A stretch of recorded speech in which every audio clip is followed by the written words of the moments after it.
You hear a lot of people in the US say, we've never been so divided since the Civil War 150 years ago.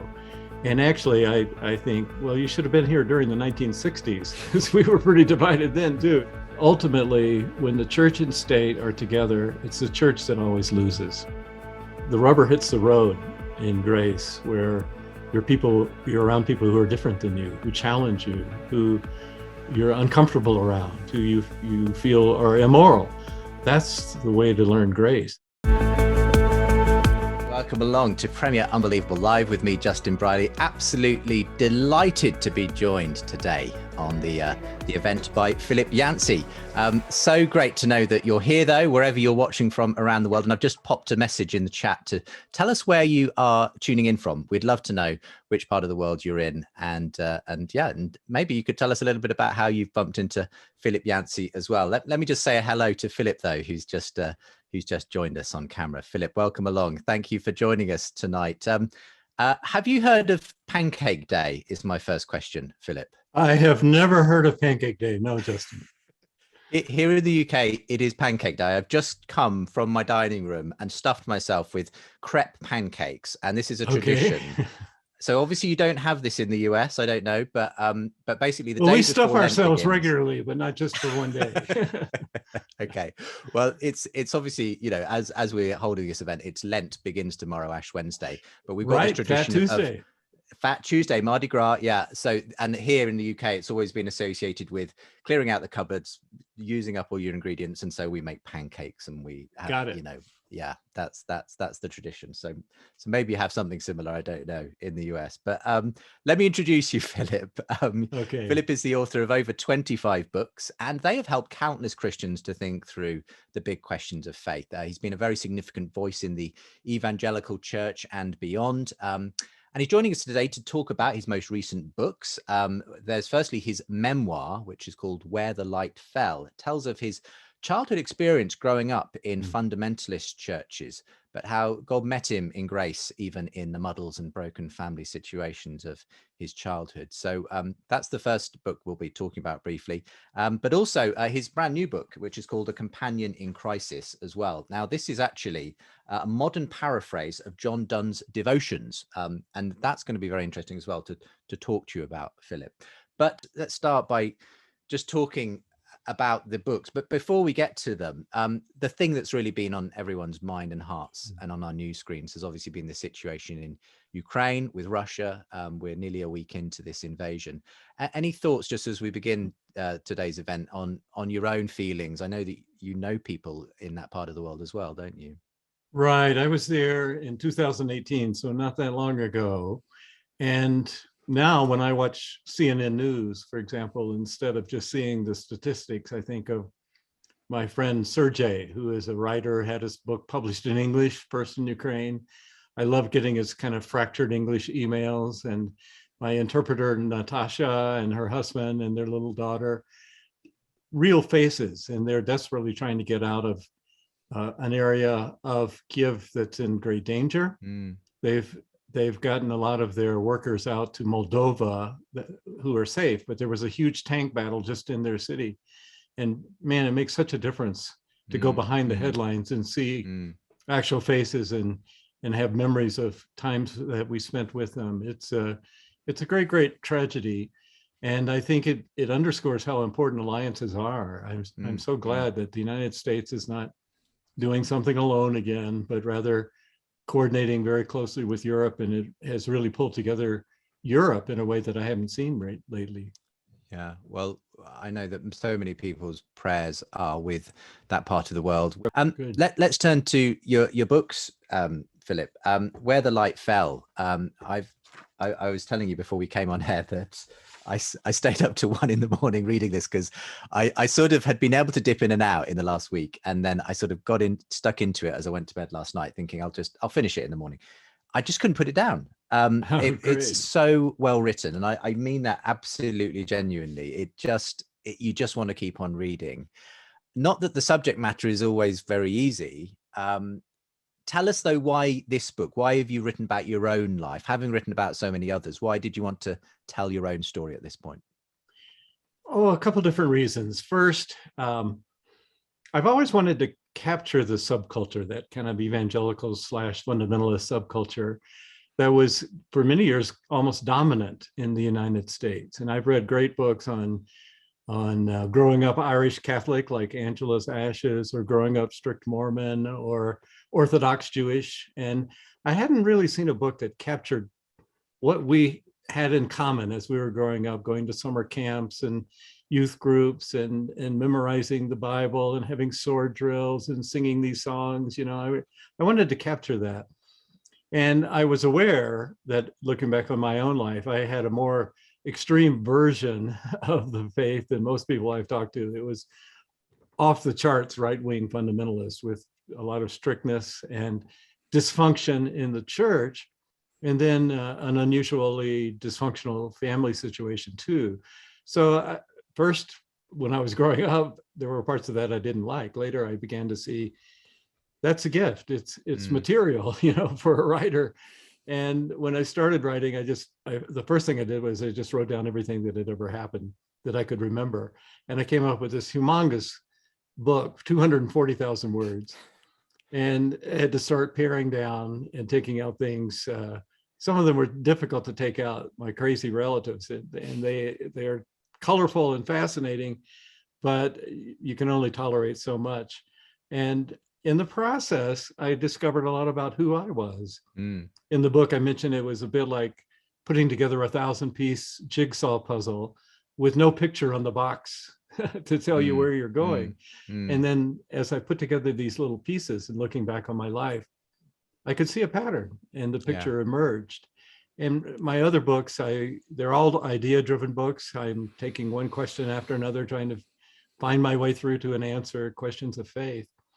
But in this one, it was really why those questions were so important to me, why I felt I needed to take apart the faith that I was given and sort through what was worth keeping and what should be discarded. And I've been able to do that in my career, and the memoir shows the process of why I was doing that, why it was so important to me. I mean, I've always noticed that when I've read your previous books, What's So Amazing About Grace, The Jesus I Never Knew, Disappointed with God, and so on, that there's always that autobiographical element. So you've drawn on your life, but this is the first time I think you've sort of very systematically sort of laid out that story. Right. And that there must be a certain amount of emotion and pain that comes with that. Surprisingly, not a lot. My wife would be concerned when I would take off for a few days out into the mountains and just concentrate on writing. And she knew I was writing about a tough time. And when I would come back, she'd say, are you okay? What was that like? But I found it was a very therapeutic experience, just because I look at it through healed eyes, redeemed eyes. I did go through some tough times as a kid. We all do. And I went through some tough times trying to sort out my faith. But I could see a clear thread of God's grace all the way through, helping me survive some of those early years, and then later going back and redeeming what had been painful to me. But it caused me as a writer to focus on what was important. And I found the two themes that occur over and over are suffering and grace in my writing. Suffering, I could see in my own past because there was a fair amount of suffering in it. But then I was graced. And everything that preceded that was a way of preparing me to spend my life writing about those two things, frankly. Well, what I found particularly interesting and moving was your account of your conversion, which was not a sort of, hallelujah, I found God. It was a very sort of, internal shock almost that you experienced. And I'll come to that later, because I'll be interested in talking about that a bit later on. Just before we come to talking about a companion in crisis as well, I mean, a lot of the book does deal with some of those fundamentalist churches, some of the toxic sort of spiritual environments you were in, the racism that was part of your upbringing in the churches you were part of. Obviously, to a large degree, we're in a much better place, arguably, in the modern world. But having said that, there are still so many issues that we struggle with. There is, a huge amount of politicization, division that exists all over the world, but especially in the US, and in the churches as well, arguably. So where do you see things? Have things got better? Do you think the church can still be this vehicle for redemption? What's the picture like for you at the moment, Philip? Well, I do, but frankly, I've been surprised to hear a lot of people in the US say we've never been so divided in since the Civil War 150 years ago. And actually, I think, well, you should have been here during the 1960s, because we were pretty divided then too. There were hundreds of thousands of people protesting in the streets, and college students were taking over their universities and bombing buildings, and the civil rights movement was in full flower.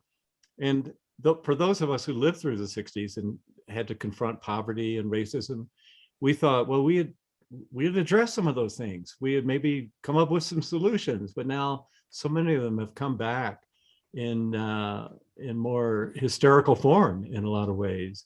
And there is a lot of division, but I think we have a lot to learn from what the church went through, because we don't always handle things well. And I look at how the church has handled the pandemic, for example, and it was a time when we could have acted in a very comforting way to the entire world, because the entire world was affected. But instead, at least in the churches in the US, there's as much division as unity over these issues, vaccine and masking and those kinds of things. And we've in some ways added to the confusion and to the disunity.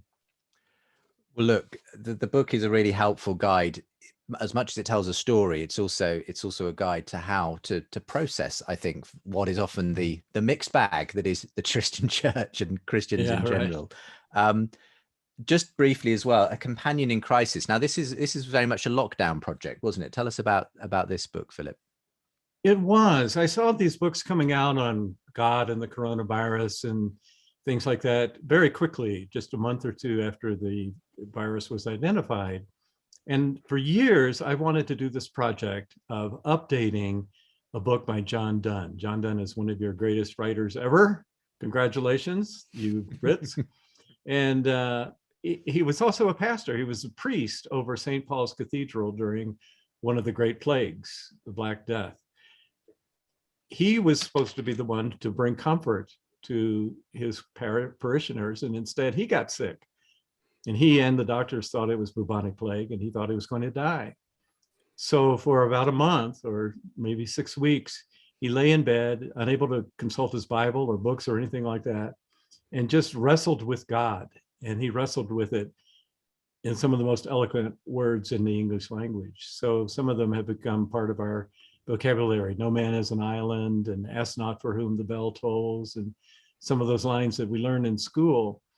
Well, those were actual existential wrestlings. And the science in that book has changed completely. The medicine was more harmful than helpful. They would bleed people and try to withdraw their vapors by attaching pigeons to their heads and things like that. But one man lying in bed wrestling with questions. Why, God, at this time when I could have been a comfort, why did you do this to me? What are you trying to tell me? Those are the kind of questions that we were asking in the midst of that pandemic. Turns out that book was written 400 years ago. So it was in 2000, it's 2022. It was in 1622 when he wrote the book, and then published shortly after that in early 1623. The part of wrestling with God is as current and as helpful today as it was for 400 years. That his book has been in print all that time, but it's getting harder and harder to read. One of the sentences I counted had 234 words. We're not used to that. So I, with fear and trembling, took up the task of bringing John Donne into the 21st century. Well, look, there's links that are going to be posted in the chat to both of these books, where you can find them. Also, Philip's website, philipyancey.com, where you can find Philip's blog. You can sign up to the newsletter. All of the links are there.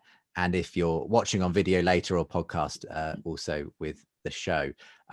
There's just something before we come to your questions. And by the way, the questions are coming in thick and fast here, Philip, and they are really great questions. So keep those questions coming in. But before we get to them, do we just want to tell you about something really exciting coming up in the Unbelievable calendar? The next live event we have will actually be our conference in May, Saturday, the 14th of May. Unbelievable.live is the place to go. We're going to be live from the British Library in London, which is a wonderful venue to be broadcasting from. You can be there in person, but you can attend from anywhere in the world. And we're holding this at a special time in the afternoon UK. So as many friends from the US can attend as possible as well.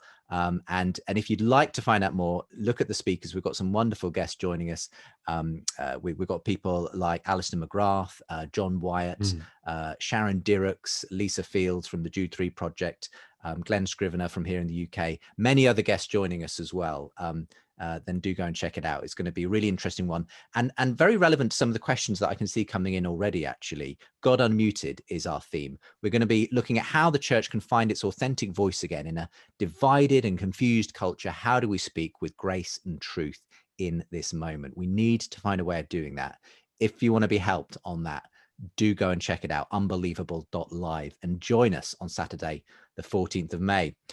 Thanks to all of these questions that are coming in, all from all over the place. I can see more places here. Cornwall, Catherine's in, Canada, our motorhome in Spain, New Zealand, wonderful, Northern Ireland, so many places that people have chosen to tune in from. So thanks for being with us. And why don't we get to some of these questions, Philip? You haven't seen any of these. These are coming completely blind at you.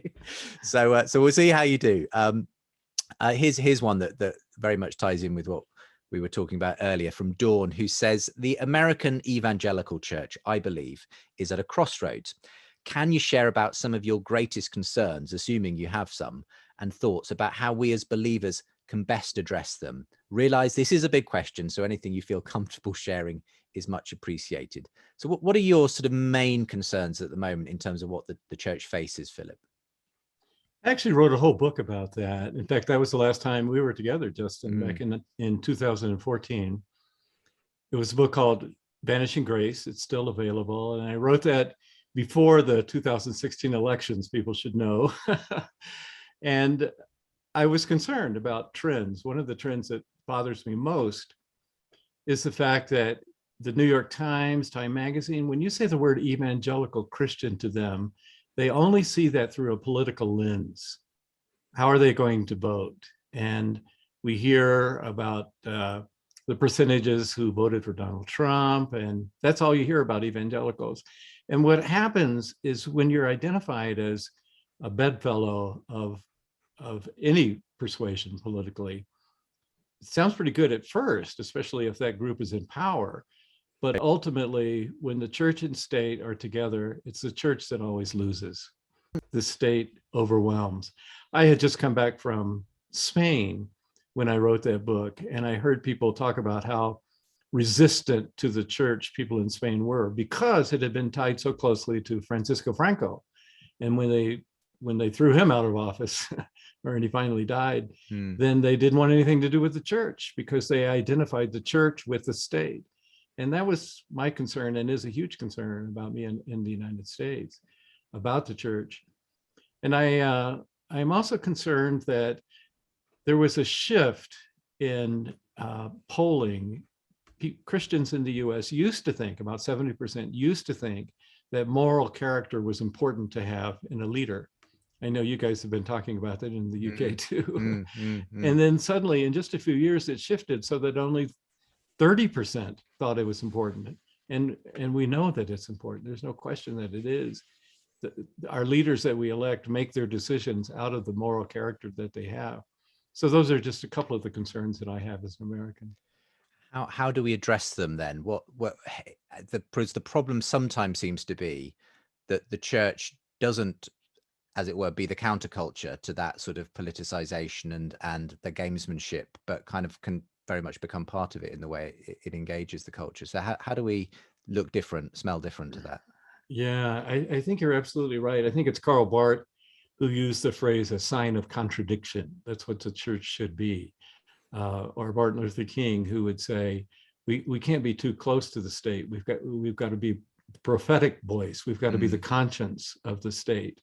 And we just can't be swept up, can't allow ourselves to be swept on one issue or another issue that are important, and judge everything by that issue. We've got to judge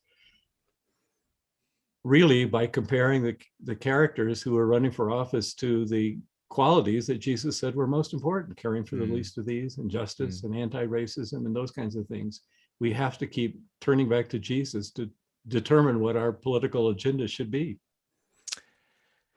Another question here from Greg, who asks, I'm reading your memoir, finding it very enlightening. In the church you grew up in, have you had any contact with friends that attended the same church that concur with your reactions, or have they just blown you off and seen things completely differently?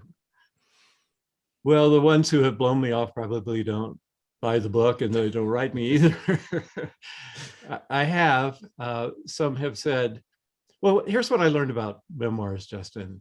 They say as much about the reader as they do about the writer. I read a lot of memoirs trying to get ready to figure out how to write one. And every time I read one, it would strike a chord of memory in me that I wouldn't have remembered if I hadn't been reading that memoir. So the letters that I get these days in response to the memoir are mostly people telling their own stories. Yeah. And nobody has exactly my story, exactly my family, exactly my church. But when I write with specificity about my experiences, it rings a bell as you're reading. And I found this as a reader time and time again.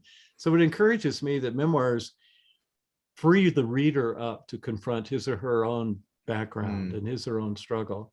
And I don't know if it's true in the UK, but over here, you hear about people deconstructing, reconstructing faith a lot. And a memoir, my memoir, is my account of deconstructing the faith that I was given and reconstructing it, reordering it, finding a way that I could, with integrity, embrace and live. And so most of the letters I've gotten have been positive, including some who came from the church I grew up in, and they maybe didn't react as strongly as I did because they had a healthy family, for example. I did not, but they themselves are in a different place now than certainly the church we grew up in. Yeah. Another great question from Glenn here, who asks, given your experience in church, what enticed you to return to church, to give church another try in the end? Here's what often happens. I'll be sitting say in an airplane or in a lobby or a doctor's office or something, and just chatting with the person next to me. And they'll say, what do you do? Oh, I'm a Christian author. Oh, is that right? What do you write? And I tell them some names of books, and they'll say, well, I used to be one of those religious types, and I just couldn't swallow it anymore. I said, well, why not? And they'll tell me a story, often about something that offended them in the church, maybe the way they treated a divorced person or a gay person or anti-science or just legalism, these kinds of things. And I just sit back and say, oh, it's a lot worse than that. Let me tell you my church stories. And they'll say, well, I thought you were a Christian author. And I said, well, I am. And I know the flaws in the church, but it would be a sad trade to forfeit having a connection with the God who created the universe because of the way somebody treated you 30 years ago. And it took me a while to understand that and to cut through it, but it's worth the effort. It's worth the struggle.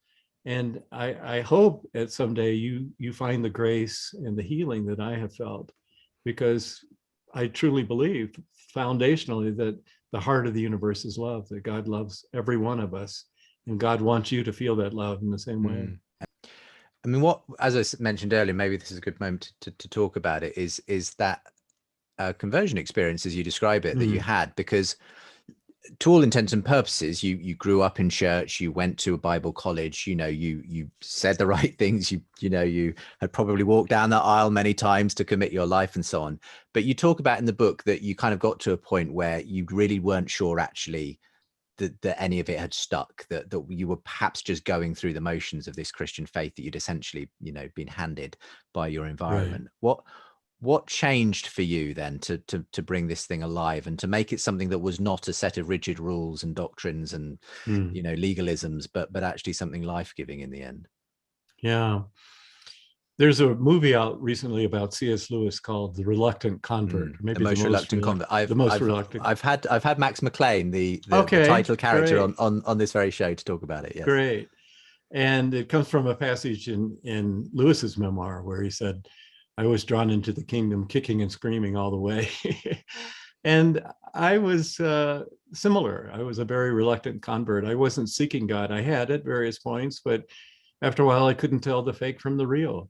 You're right. I had gone forward down the aisle and prayed the prayer and all that numerous times. And sometimes it seemed to work and sometimes it did not. So I just gave up. And then I felt betrayed by my church, especially on the issue of racism. I talk about how important that was because my church was doctrinaire racist. And I later figured out they had misrepresented truth. They had lied to me. And if they lied about that, maybe they lied about the Bible and Jesus and other important things. So I ended up in a Bible college, but most reluctant Bible college student too.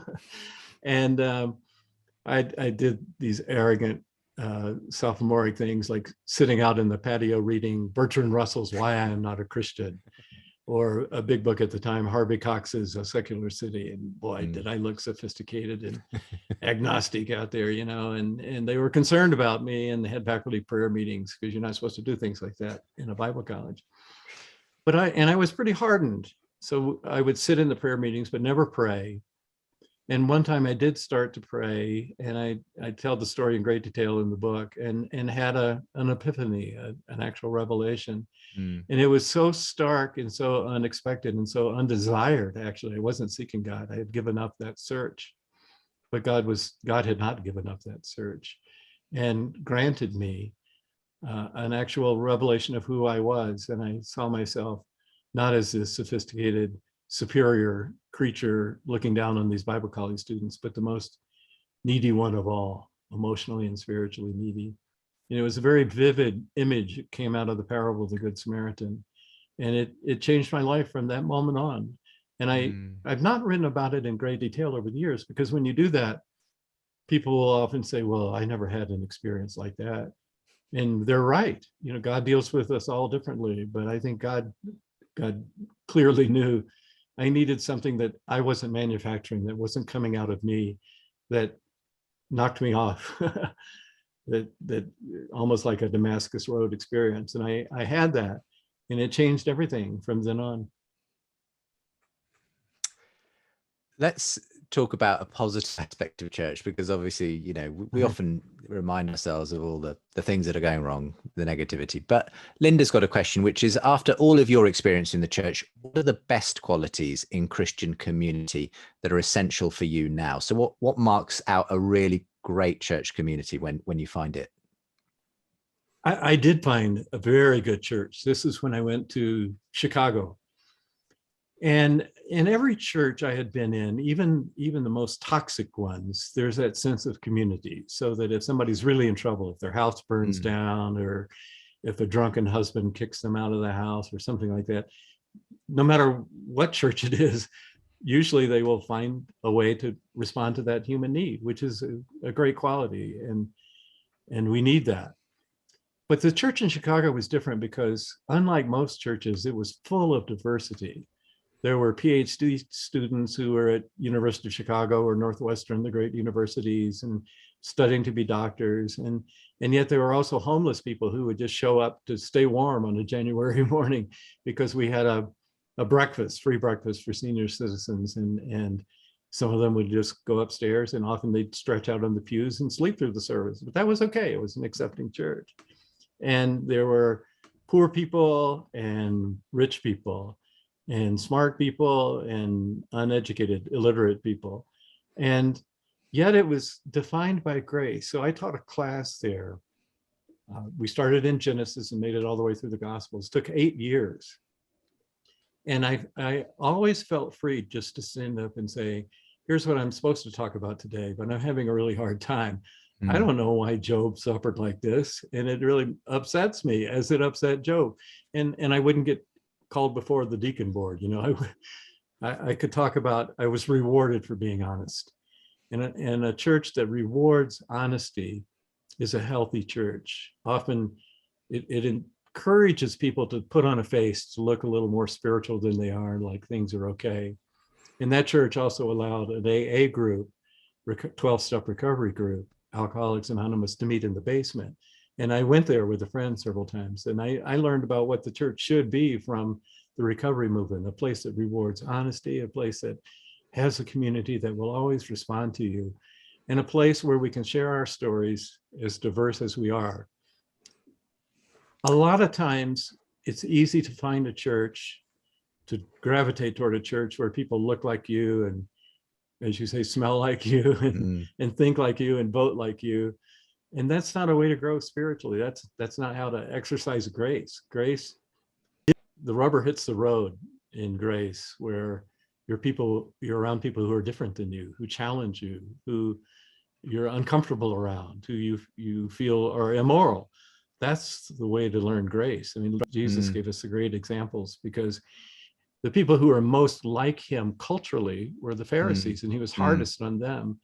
The people who were least like him were the prostitutes and the sinners and the publicans, and Jesus was always found among them. Yeah. Got another interesting question here from Torre, who says, you come from what you describe as a fundamentalist background. One of the common features of such environments is to have clear and often simple answers to almost any question. An underlying fear, I assume, is that the alternative is to become a doubter, maybe even an unbeliever. I think this sort of relates to what you were talking about, the deconstruction phenomenon here.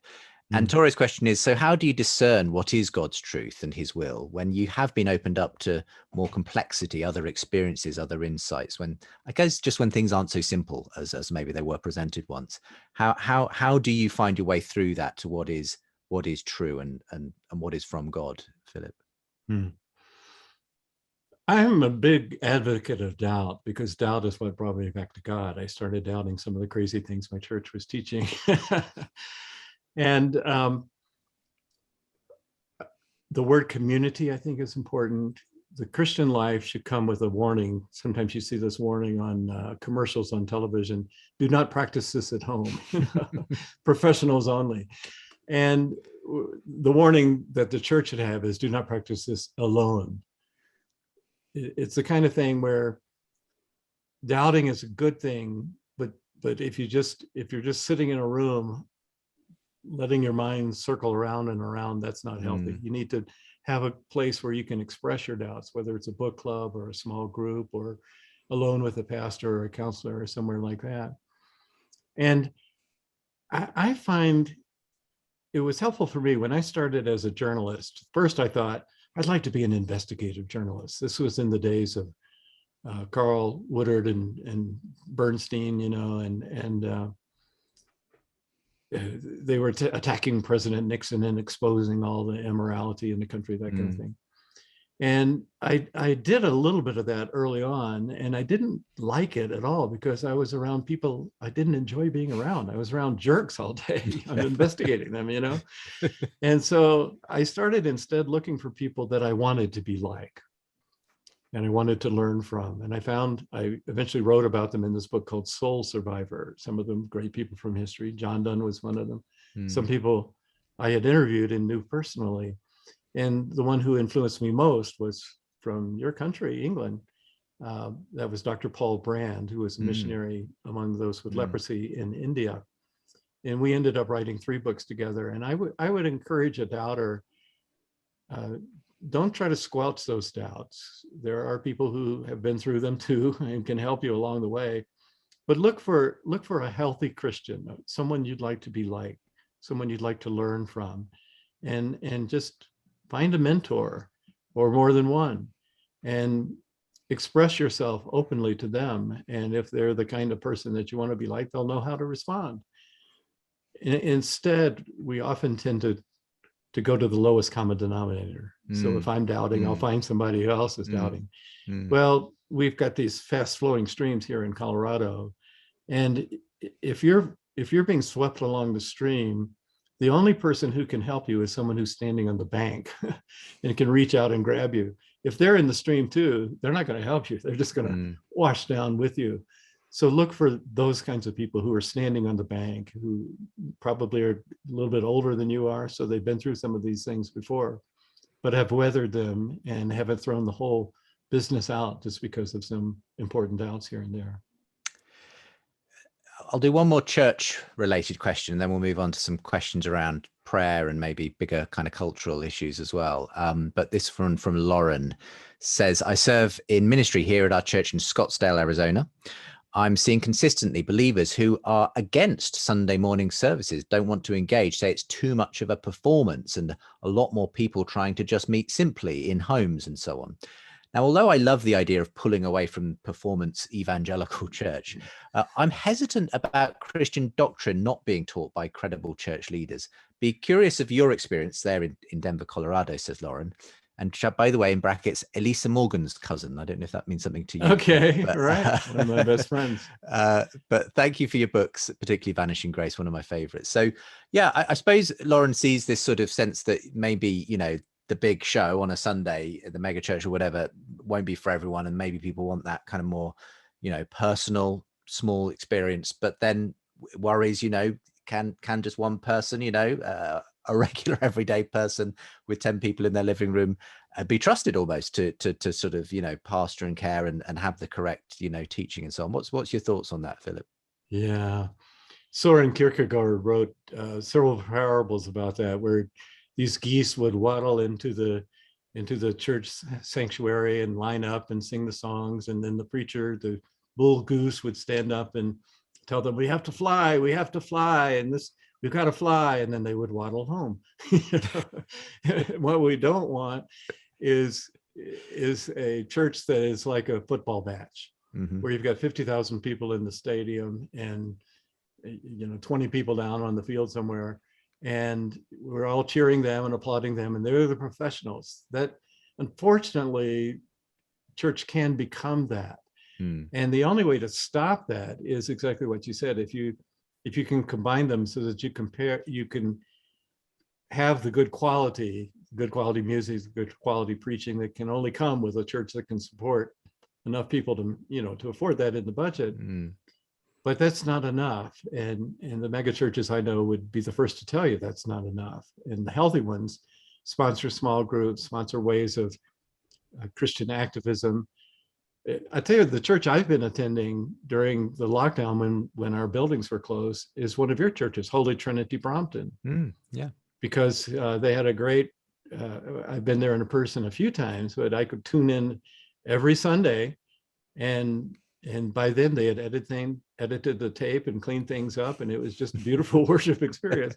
But frankly, I'm glad that I'm not doing that now, because we do need to rub shoulders with people who are unlike us. And it's not like a TV match where you're just sitting there drinking your coffee or whatever tea and watching somebody else perform. The whole purpose of church is, number one, to worship God.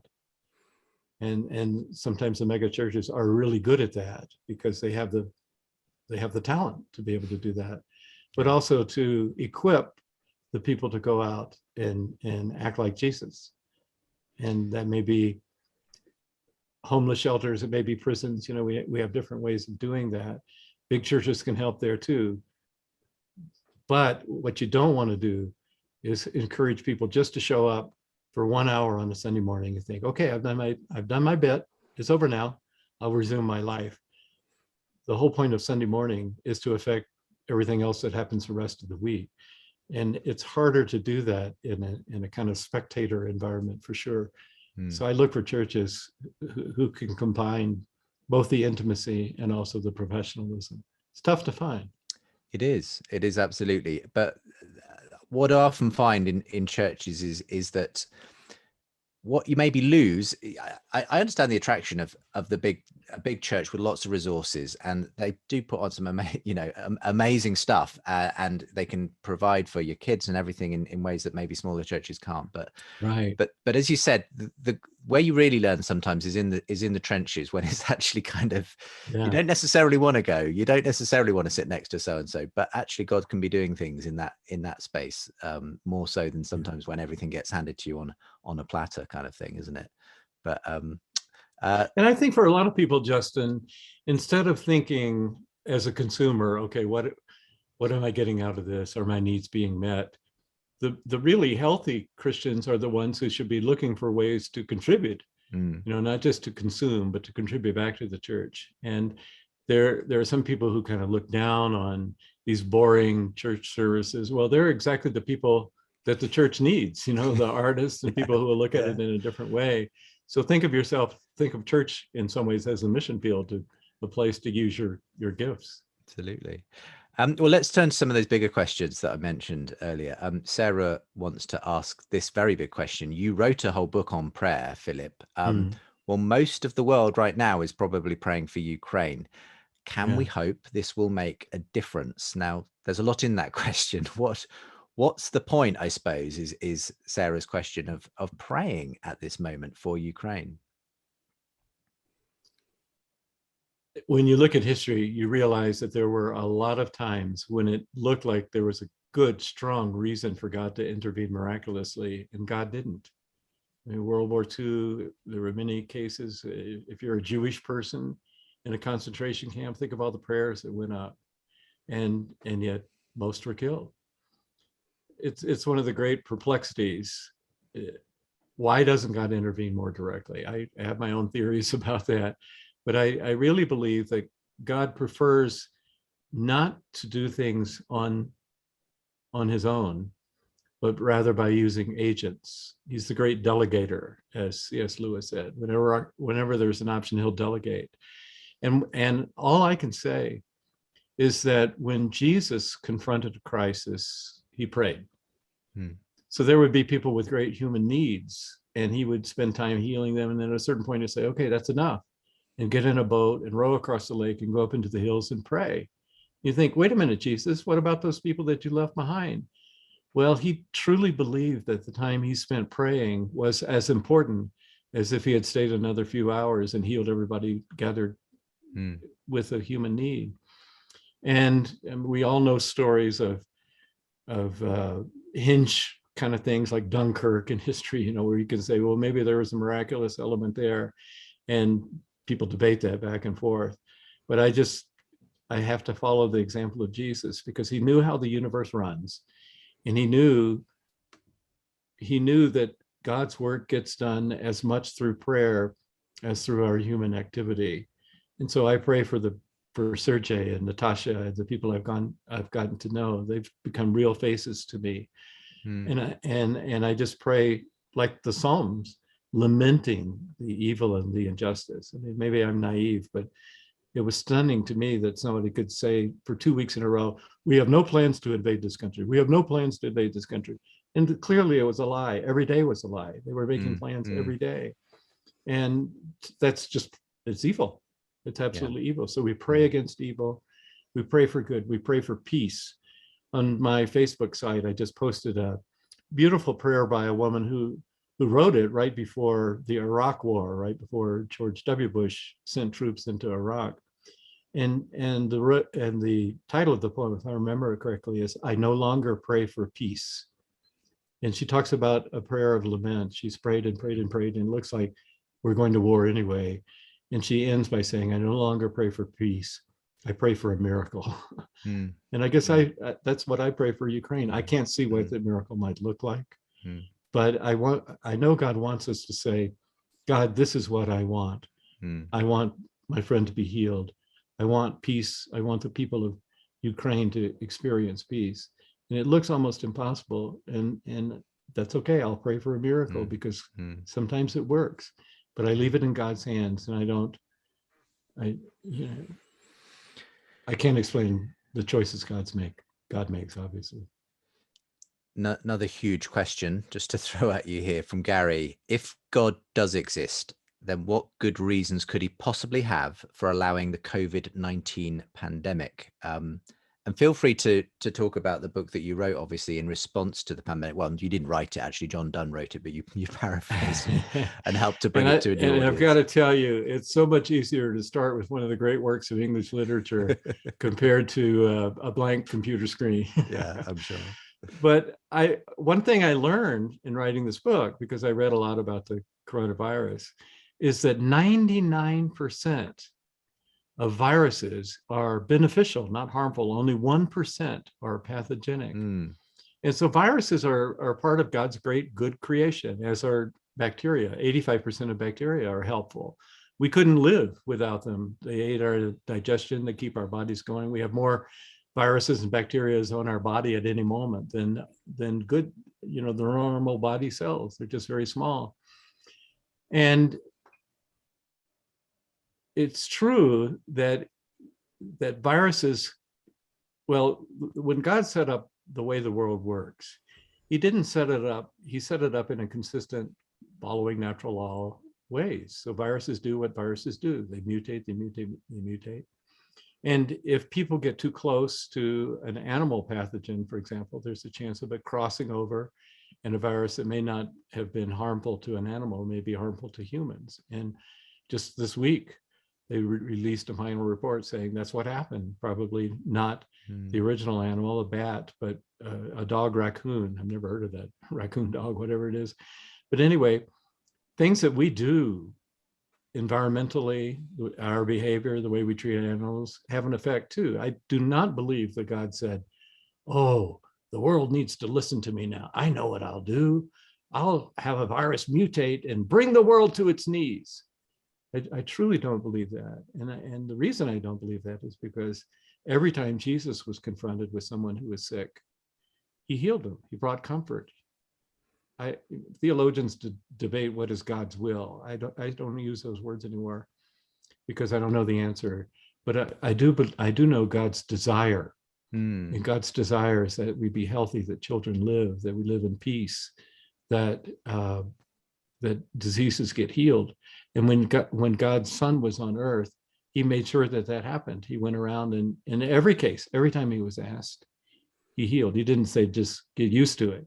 So again, to borrow a phrase from C.S. Lewis, we live in a good world that's been spoiled. That is the Christian story. We also have the promise that God will restore it to its original intent someday. There are good things about this world. Viruses are good things about this world, but it's a broken world. God is no more pleased with the way the world is today and the effect that the virus has had on the world than we are. That's the best I can do. Well, it's a huge question, and I do appreciate the answer. Thanks also, Stephen, in the chat, who says, in response to that other reference you made, Philip, we've been using the prayer, I no longer pray for peace, in our services this weekend. Both the vicar and my wife, who was leading a Zoom service, said it felt odd when we had just been praying for peace. But yeah, I appreciate the sentiment. Sometimes, you're praying for a miracle. You're praying for something bigger.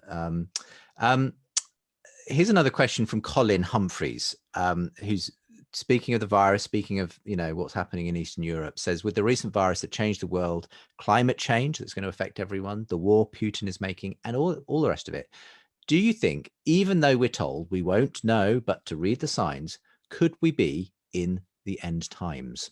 Okay, what's your feeling? I suppose people have asked this for generations in every circumstance they've found themselves in, but I think Colin's feeling like there's a lot going on right now, Philip. Could this be it? Could this be the end times? Yeah, I have no idea, and I on purpose don't try to come up with an answer. I look at when Jesus came to earth. So for thousands of years, several thousand years, the greatest minds, believing minds in the Jewish faith, poured over the scriptures, looking at all the prophecies that we look at today. And not one of them came up with Jesus. In fact, when Jesus showed up, they didn't recognize him. It didn't fit what their preconception of what Jesus would look like. And Jesus himself, when he was on earth, said, I don't know when it's going to be. That hasn't been revealed to me. So I'm not going to try to come up with a solution that not even Jesus was willing to gamble on. When I look at history in the Middle Ages, the year 1000, when Hitler and Stalin were dividing up the world, it seemed like there were some really urgent times that would be ripe for the second coming. Yeah, there are troubling times now, but in the 13th century and the 20th century, there were also very troubling signs. And what Jesus says is it'll come as a thief in the night. You don't expect it. You can't plan for it.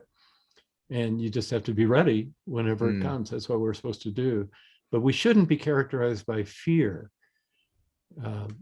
First Peter says that God has not given us a spirit of fear, but of love and power and a sound mind. And that's what we should be working on, love, and then distributing that love with power to those who need it, and having a sound mind and not falling for the latest prediction here and there. And that's one of the things that I mentioned earlier that troubled me about the church's response to COVID, because we did respond with fear and sometimes not with such a sound mind. And we haven't acted with as much comfort as we should be showing the rest of the world at a time of crisis. Maybe just a couple of questions on a more practical level. People have been asking things like, well, here's two people asking a very similar question here. Philip, Judy asks, what advice would you give to an aspiring author? And someone else says, any tips for those who are aspiring to be Christian authors like you? And if you were talking to a younger version of yourself, what might be the best piece of advice you would give? So, yeah. Things have changed so much in my lifetime. And to quote Charles Dickens, it's the best of times and the worst of times. The best of times because any one of you listening here could write something right now that could be read around the world tomorrow. I mean, it happens. Things go viral. And I know people, just ordinary people in my church, and they'll write a blog and it'll be read in Kazakhstan or the Philippines or somewhere. That's never happened before in history.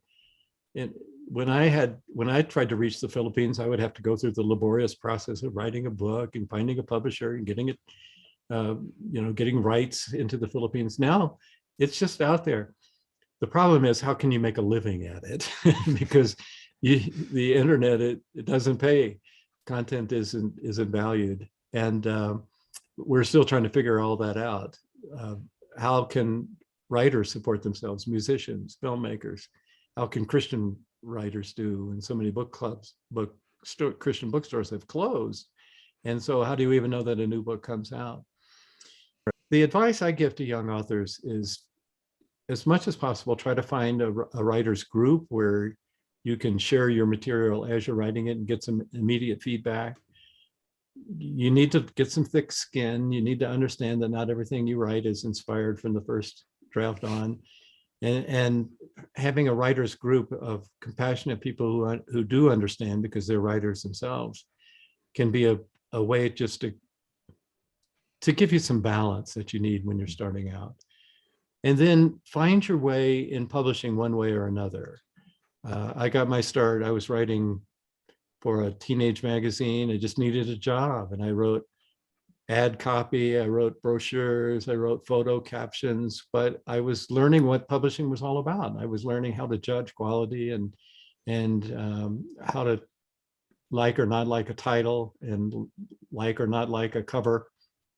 So if you can get a job within any kind of publishing, no matter what it is, even if you're just cleaning out file cabinets or copying books or something, go ahead and do it, because a lot of it is the culture. And after a while, you understand why people respond to this article, but not that article. What really hooks a reader and what doesn't. So maybe those two hints would still apply. Finally, Penelope wants to ask, what's your next book? Are you working on something now? Looking forward to another. So Penelope's obviously got all of your 25 or 26 books already, but we can assume here. What's the next one for you, Philip? I may write a book about writing, about things that I've learned in the process of writing, especially with a spiritual emphasis, because it's tricky when you're writing about an invisible God. It's not like writing about a bridge or a mountain or something like that.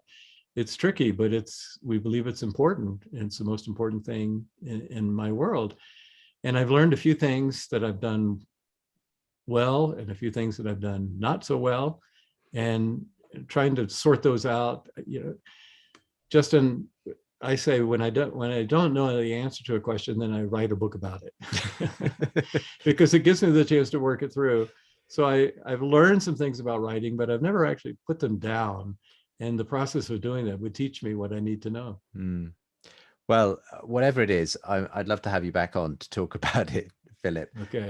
As I say, do check out Philip's latest two books. Where the Light Fell is his memoir, and I've really enjoyed reading it myself, Philip. And the very brand new, just hot off the press book is A Companion in Crisis, very much written during the pandemic and drawing on the words of John Donne and putting them into I suppose readable English today. Yeah, right. But as you say, so much to be that can be found in the wisdom of someone who was, an amazing spiritual man.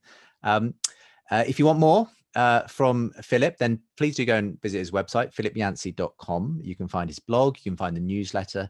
There are links with the chat and with today's show as well to the books as well.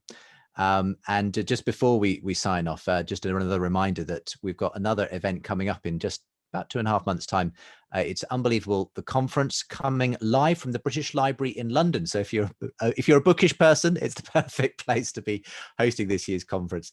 But it's really about looking at the culture from the standpoint of this great venue, because we live in a very divided and confused culture, but we're going to be helping to make sense of it with some wonderful speakers. God Unmuted is our theme. You can be part of it.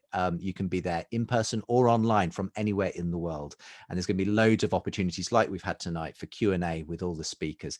Go and check out who's going to be there. And I can tell you exclusively that we will also have a really exciting combo for the evening event of this conference. Our big conversation live will feature the very influential psychologist and brain expert, Dr. Ian McGilchrist, opposite Christian neuroscientist Sharon Dirks, for a wonderful conversation on if there's a maker behind the mind. So check out all the details at unbelievable.live.